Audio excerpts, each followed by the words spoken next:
Good morning, welcome to all. हमारी आज की क्लास में आप सभी का स्वागत है। हमारी आज की कहानी है उखड़े खंभे और इसके कहानीकार हैं हरिशंकर परसाई जी।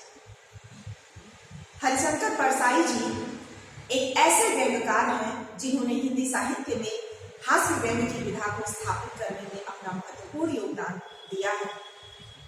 हास्य व्यंग्य वह विधा है जिसके द्वारा हम किसी कहानी या लेख के माध्यम से सामाजिक और राजनीतिक समस्याओं पर कुठाराघात करते हुए साहित्यकारों को देखते हैं, जो अपने समाज की, अपने राष्ट्र की छोटी बड़ी सभी समस्याओं पर या सभी बुराइयों पर तीखी नजर रखते हुए उसे हास्य व्यंग्यात्मक शैली में यानी ऐसे शैली में प्रस्तुत करते हैं कि आपको पढ़कर हंसी तो आएगी, लेकिन आप उस समस्या से परिचित भी हो सकेंगे और उसके अलग अलग स्वरूपों से परिचित होते हुए अपने आप को एक अच्छे नागरिक के रूप में, एक जागरूक नागरिक के रूप में समझते हुए आप उन समस्याओं के निराकरण का प्रयास भी करें। ऐसा साहित्यकार लिखने का प्रयास करते हैं। साहित्यकार हरिशंकर परसाई जी का जन्म 22 अगस्त सन 1922 को मध्य प्रदेश के होशंगाबाद जिले में हुआ था। इनकी जो सबसे बड़ी उपलब्धि रही कि इन्होंने छोटी छोटी कहानियों में सरल शब्दों में, बहुत ही सरल शैली में अपने हास्य व्यंग्य कहानियों के द्वारा, लेखों के द्वारा समाज को जागृत करने का प्रयास किया कि कैसे वे सामाजिक समस्याओं के प्रति उदासीन न हो, बल्कि आगे बढ़कर आए और उनके निराकरण का प्रयास करें। इसके लिए सबसे पहले इन समस्याओं के अलग अलग रूपों को समझना आवश्यक है। हमारी आज की जो कहानी है, उस कहानी में हरिशंकर परसाई जी ने समाज में फैले हुए भ्रष्टाचार को विषय बनाया है और भ्रष्टाचार के क्या क्या रूप हैं और कैसे भ्रष्टाचारी कर्मचारी अपने राज्य के शासन तंत्र को खोखला करते हैं और सरकारी सुविधाओं को, सरकारी पैसों को किस प्रकार बर्बाद करके आम जनता के हक और अधिकार का दुरुपयोग करते हैं, उनका शोषण करते हैं। इसको बड़े ही चुटीले शैली में उन्होंने अभिव्यक्त किया है। तो चलिए आज की कहानी पढ़ना स्टार्ट करते हैं और कहानी के द्वारा समझते हैं कि समाज में भ्रष्टाचार किस तरह से फैला है और जो भ्रष्ट अधिकारी होते हैं वह अपने बड़े अधिकारियों को किस प्रकार की रिपोर्टिंग करते हैं और रिपोर्टिंग करते हुए कितनी सावधानी बरतते हैं कि अंततोगत्वा उन भ्रष्टाचारियों की ही जीत हो जाती है और आम जनता चाह कर भी उन्हें भ्रष्टाचारी साबित नहीं कर पाती। इसी विषय को लेकर के ये कहानी है उखड़े खंभे, जिसको आज हम पढ़ेंगे। कहानी प्रारंभ होती है एक राजा के दरबार से, जहां जनता उनके समक्ष एक समस्या लेकर के उपस्थित हुई है। एक दिन राजा ने खींचकर घोषणा कर दी कि मुनाफाखोरों को बिजली के खंभे से लटका दिया जाएगा। सुबह होते ही लोग बिजली के खंभों के पास जमा हो गए। उन्होंने खंभों की पूजा की, आरती की और उन्हें तिलक लगाया।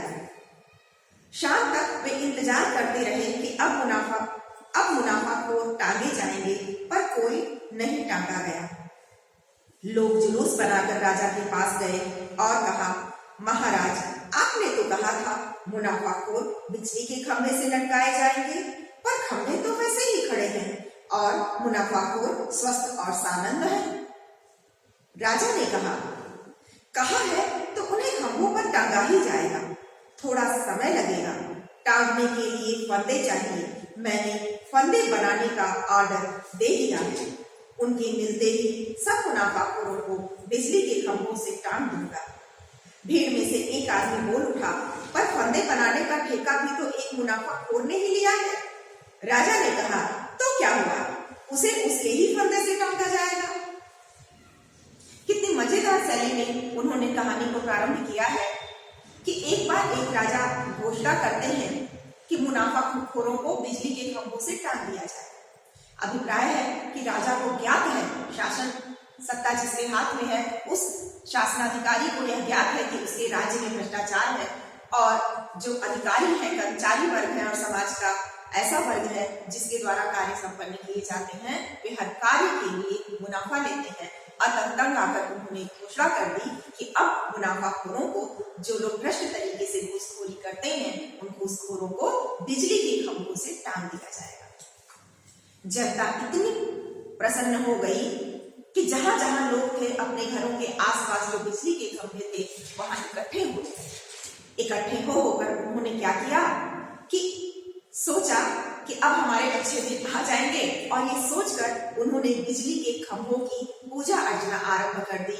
उन्हें फूल चढ़ाया, पूजा की, उनकी आरती उतारी, और इस प्रकार से उन्हें एक आशा जगी कि आज राजा मुनाफाखोरों को खंभों से लटकवाएंगे तो हमारे अपने अपने एरिया के जो भी मुनाफाखोर हैं, चाहे अनाज में मिलावट करने वाले, चाहे सरकारी कार्यों में मिलावट करने वाले, तेल में मिलावट करने वाले, हर किसी को, और जो लोग भी घूसखोरी करते हैं, मुनाफाखोरी करते हैं, उन सभी लोगों को क्या किया जाएगा? राजा के द्वारा खंभे से टांगा जाएगा, अर्थात खंभे पे लटकाकर उन्हें पनिशमेंट दिया जाएगा, उनकी मृत्यु दंड उन्हें दिया जाएगा। पर ऐसा नहीं हुआ। शाम तक उन्होंने प्रतीक्षा की, और जब ऐसा नहीं हुआ तो एक दिन सब जुलूस बनाकर सभी एरिया से, अपने अपने एरिया से पूरी जनता निकली और सीधे राजा के दरबार में पहुंची। और वहां पहुंचकर उन्होंने राजा को बताया कि आपने तो कहा था कि मुनाफाखोरों को खंभों से टांगा जाएगा, पर ऐसा तो हुआ नहीं। वे सभी तो सानंद घूम रहे हैं और स्वस्थ हैं, अर्थात वे सभी अच्छे खासे घूम रहे हैं और आनंद के साथ अपना कार्य कर रहे हैं। उन्हें तो किसी प्रकार का कोई कष्ट नहीं, उन्हें तो फंदे पर नहीं लटकाया गया। तब राजा ने उन्हें आश्वासन देते हुए कहा कि घबराइए मत, हमने फंदे बनाने का आर्डर दिया है। जब फंदे बनकर आ जाएंगे तभी तो उन्हें खंभों पर लटकाया जाएगा। तब जनता में से एक व्यक्ति निकल कर आता है और कहता है कि आपने जिस व्यक्ति को फंदे बनाने का ठेका दिया है वह तो स्वयं मुनाफाखोर है। उनके कहने का मतलब है, जो जनता से व्यक्ति निकल कर आया है, सामान्य नागरिक, वह क्या कहता है? वह आम जनता का प्रतिनिधित्व करता है और कहता है कि जिस व्यक्ति को आपने फंदे बनाने का ठेका दिया है वह ठेकेदार खुद मुनाफाखोर है, तो भला उसके बनाए फंदों पर क्या आप पनिशमेंट देंगे, किस प्रकार की मृत्युदंड की सजा देंगे? तब राजा फिर उन्हें आश्वस्त करते हुए कहते हैं, तो क्या हुआ, यदि वह भी मुनाफाखोर है तो उसे भी लटकाया जाएगा। जनता इस आश्वासन पर थोड़ा सा आश्वस्त होकर के आश्वस्त होती है, तभी दूसरा बोल उठता है, पर वह तो कह रहा था कि फांसी पर लटकाने का ठेका भी मैं ही दे दूंगा। अब दूसरा व्यक्ति कहता है कि वह मुनाफाखोर इतना आश्वस्त है कि वह कह रहा है कि जिस प्रकार मैंने राजा को प्रभावित करके फंदे बनाने का ठेका लिया है, उसी प्रकार मैं क्या करूंगा, लटकाने का, यानी कि जो मुनाफाखोर है उन्हें उन फंदों पर लटकाने का ठेका भी मैं ही ले लूंगा। बच्चों, आप अच्छी तरह जानते हैं जिसको मृत्यु दंड फंदों से लटका करके देने की सजा होती है, तो वो सजा एक ही बार होती है। अगर एक बार फंदा कसने पर वह मृत्यु को प्राप्त हो गया तो ठीक, लेकिन यदि किसी कारणवश चूक हो गई और व्यक्ति फंदा कसने के बाद भी बच जाता है तो दोबारा उसे सजा नहीं दी जा सकती, क्योंकि मृत्यु दंड की सजा एक बार ही होती है। मृत्यु की सजा एक बार ही होती है। तो जनता का ये मत था, जो दूसरा व्यक्ति बोला उसका यही कहने का मत था कि अगर यह व्यक्ति मुनाफाखोर है तो वह कोई ना कोई गड़बड़ करेगा, और जब आप उसे फंदे पर लटकाने का भी ठेका दे देंगे तो क्या होगा, वह उसमें भी कहीं ना कहीं मुनाफाखोरी करके गड़बड़ी करेगा और फिर शायद सजा सुचारू रूप से, जो मुनाफाखोरों के लिए सजा निर्धारित की गई है वह सुचारू रूप से ना हो सके। इसलिए उसने अपनी शंका जाहिर की, राजा के समक्ष उसने अपनी शंका जाहिर की कि जिस मुनाफाखोर को आपने फंदे बनाने का ठेका दिया है वह मुनाफाखोर कह रहा है कि मैं जो फांसी पर लटकाए जाने की सजा है, जो फंदे में गला कसने की सजा है, उसका ठेका भी मैं ही ले लूंगा। राजा ने जवाब दिया, नहीं, ऐसा नहीं होगा। फांसी देना किसी निजी क्षेत्र का उद्योग अभी नहीं हुआ है। लोगों ने पूछा, तो कितने दिन बाद वे लटकाए जाएंगे? राजा ने कहा, आज से ठीक 16वें दिन वे तुम्हें बिजली के खंभों से लटके दिखेंगे।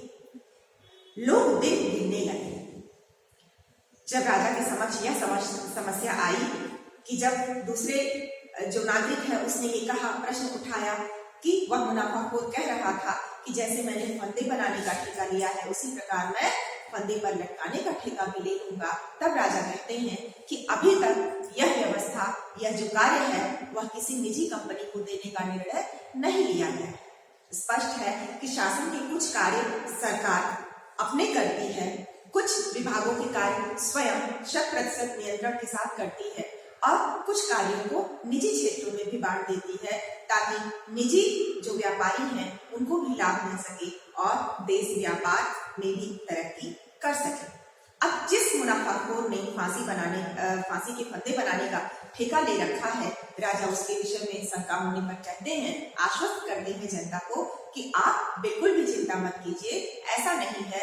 ये जो फांसी लगाने का कार्य है यह केवल शासन के द्वारा होता है, सत्ता के द्वारा होता है और इसलिए यह कार्य सरकार के द्वारा ही सुनिश्चित किया जाता है, सरकारी विभाग ही इसका कार्य करता है। आप निश्चिंत रहिए, यह कार्य सरकार के द्वारा किया जाएगा, इसको निजी क्षेत्र में हस्तांतरित नहीं किया जाएगा क्योंकि यह निजी क्षेत्र का कार्य नहीं है, यह केवल और केवल प्रशासन का कार्य है और प्रशासन ही इसे सुचारू रूप से करता है, इसमें निजी क्षेत्र का कोई दखल नहीं है। अतः आप आश्वस्त हो जाइए, मुनाफाखोर जरूर से जरूर फंदे पर लटकाए जाएंगे।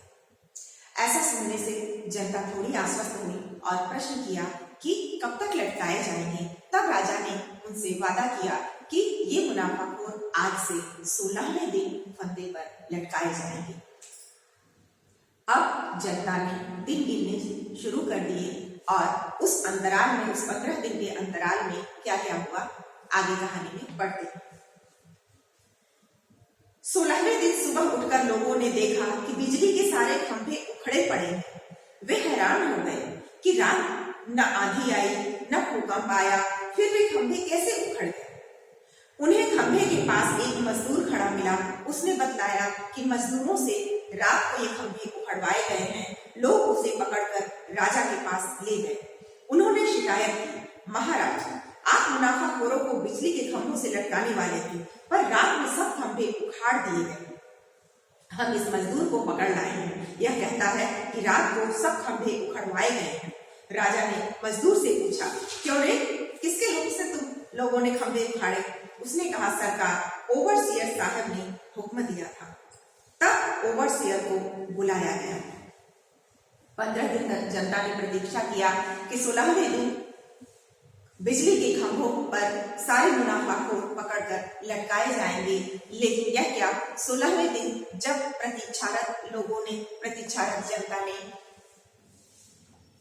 अपने घरों से निकलकर सुबह सुबह देखा कि बिजली के खंभों की क्या स्थिति है कि ये तो सारे बिजली के खंभे ही उखाड़ दिए गए हैं, कोई बिजली का खंभा है ही नहीं। जनता परेशान। उन्हें एक मजदूर वहां काम करता हुआ मिल गया खंभे के पास। वे उस मजदूर को ही पकड़कर कहाँ ले गए? सीधे राजा के दरबार में। और राजा ने उससे डांटते हुए पूछा कि क्यों रे, किसके आदेश से तूने खंभे उखाड़े?